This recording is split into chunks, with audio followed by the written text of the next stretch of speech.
Vasudevaya Kutumbakam, that is the motto of our G20 summit. Keeping that entire essence in mind, there has been a welcome arrangement that has been put in place by the Taj Palace Hotel. You can see that there is a specially designed peacock thali that will be kept in place whenever they will be welcoming the important dignitaries. And to explain further about the entire experience, sir, could you please tell us what the essence of this welcome is and how you guys preparing? So the essence is basically we are living on the values of Atithi Devo Bhava. So we all have heard about it, but this time we are literally living by it. Tajness, as we all know, that's Taj hotels are known about, and so we are bringing into life. This peacock thali, the silver thali, has been designed taking inspiration from the national bird. And also, if you'll notice around, there are a lot of these peacock paintings and motifs in a decor element which are there. So that's the inspiration for this kind of a welcome. So when we do the Aarti Tika and how we do for the deities and the gods, so that's the whole concept. Then we've got a very special stole, a silk stole which has been made out of ikat work skill which happens in Odisha mostly, and so that's where the print is from. So we're doing this actually promoting vocal for local and promoting our artisanals who are local. And also we have this very beautiful Tulsi Mala which is made out of holy basil. So this has been designed specifically for the event.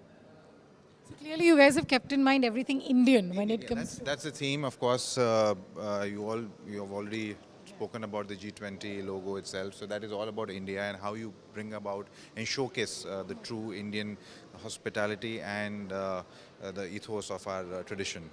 What are the special things that people will be looking forward for when they arrive at Taj? So we have done small touches right from the arrival, as you've seen. So we'll be also doing a grand welcome. We want to welcome them as Maharajas with a lot of fanfare and some musicians and nagaras, and it's going to be a loud affair. So and that's when they're welcomed, and then in the On the 8th specifically when everyone's whenever arrived. they arrive, yes, when they arrive at the hotel. And in the rooms also, we have taken care of their preferences. We've got notes of what they like, what they don't like. So the rooms have been customized according to that in terms of the brands of the toiletries, be it the food that they will have in the room or in one of our venues. So we've taken a special note of keeping ear of millet as the highlight. So we use a lot of millet-based options as part of our menus.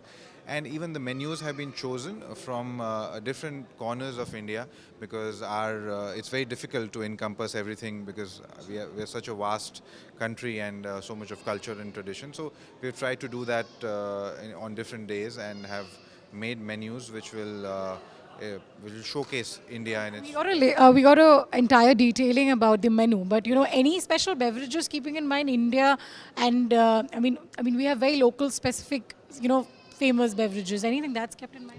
So beverages, what we have done is we've kept the local fruit, so especially mango being the fruit, so aam panna which is there, and some use of kesar also and thandai. So these are some different beverages that we have done, which are the highlight for our tradition as well. Any special musical experiences that you guys have prepared for the guests when they stay? On the welcome it is there. So we have kept a stringed instrument, which is one of the oldest stringed instrument of India, actually for the world. I mean, that's called the Ravan Hatta, which is from Rajasthan. So a player, special player, has been commissioned from Jodhpur. That's what we are getting them from, and we've got nagaras, which were the war drums. So when anybody the kings used to walk in, there used to be this signal of that people have been coming. So that's the signaling, the messaging that we are sending to the world, that we have the world leaders, and we are welcoming them with all the excitement and fanfare. And how do you bid them goodbye? So bidding them goodbye will be through again musical instruments, again our tradition.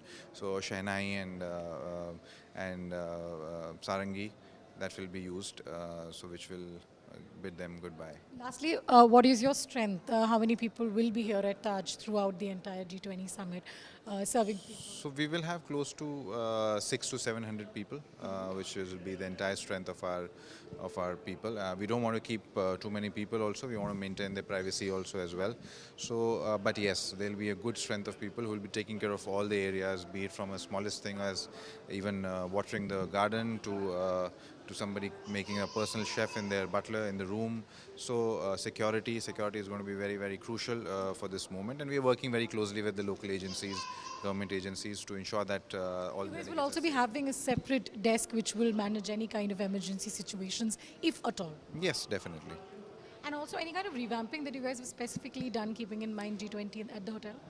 So revamping, see, this hotel has been hosting head of state since 1983, so it is an ongoing practice, and we have been refurbishing and renovating the hotel. In fact, the lobby was recently renovated just a few years ago, and so it is an ongoing process. Nothing major which has been done, only keeping in G20, but this is we've been getting head of states. I mean, this year itself we just hosted the foreign Just ministers. say it's iconic in It's itself. iconic. So I mean, it's known for being in the diplomatic enclave. It is known for hosting all the head of states, and if you see the legacy wall upstairs in the lobby, you will see some of the head of states, not all, but we've hosted more than 500 head of states so far. There's one message that you would want to give to all your guests through India Today who are tuning in right now. What is that message that you want to give before they arrive at?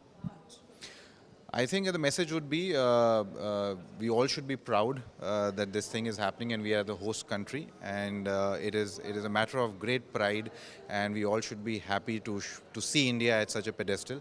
I think nobody would have imagined a few years back the way India has made this leap in terms of internationally being known and being highlighted. So I think we all should be proud of this fact.